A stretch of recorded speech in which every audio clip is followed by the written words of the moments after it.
जय भोलेनाथ। आप सभी का दिन शुभ और मंगलमय हो। भोलेनाथ की कृपा से आप सभी की मनोकामना पूर्ण हो। आज रवि प्रदोष व्रत है। प्रदोष व्रत हर महीने के कृष्ण और शुक्ल पक्ष की त्रयोदशी तिथि को पड़ता है।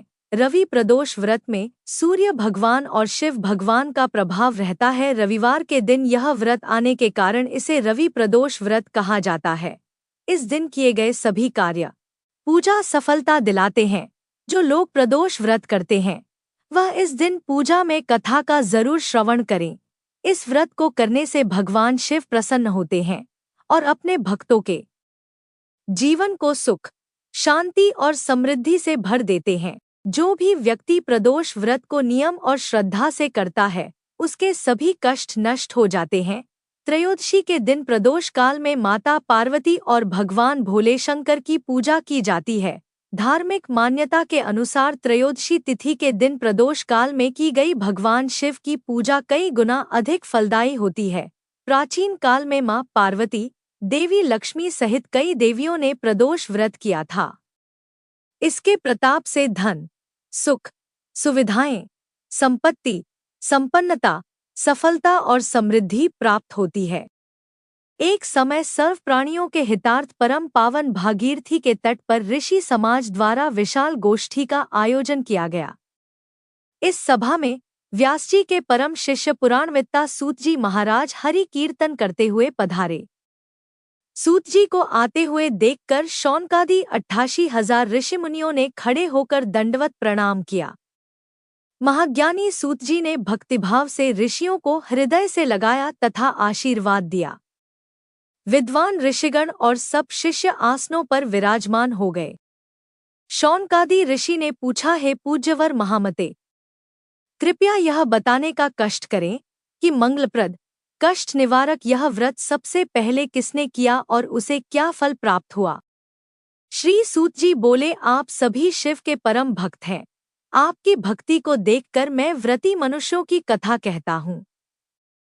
ध्यान से सुनो। रवि प्रदोष व्रत की कथा के अनुसार एक गांव में अति दीन ब्राह्मण निवास करता था।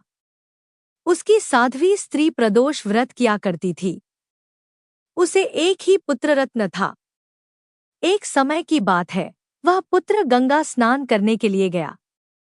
दुर्भाग्यवश मार्ग में चोरों ने उसे घेर लिया और वे कहने लगे कि हम तुम्हें मारेंगे नहीं तो तुम अपने पिता के गुप्त धन के बारे में हमें बतला दो।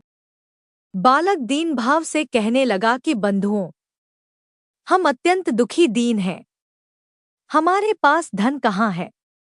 तब चोरों ने कहा कि तेरे इस पोटली में क्या बंधा है। बालक ने निसंकोच कहा कि मेरी माँ ने मेरे लिए रोटियां दी हैं। यह सुनकर चोरों ने अपने साथियों से कहा कि साथियों, यह बहुत ही दीन दुखी मनुष्य है, अतः हम किसी और को लूटेंगे। इतना कहकर चोरों ने उस बालक को जाने दिया। बालक वहां से चलते हुए एक नगर में पहुंचा। नगर के पास एक बरगद का पेड़ था। वह बालक उसी बरगद के वृक्ष की छाया में सो गया।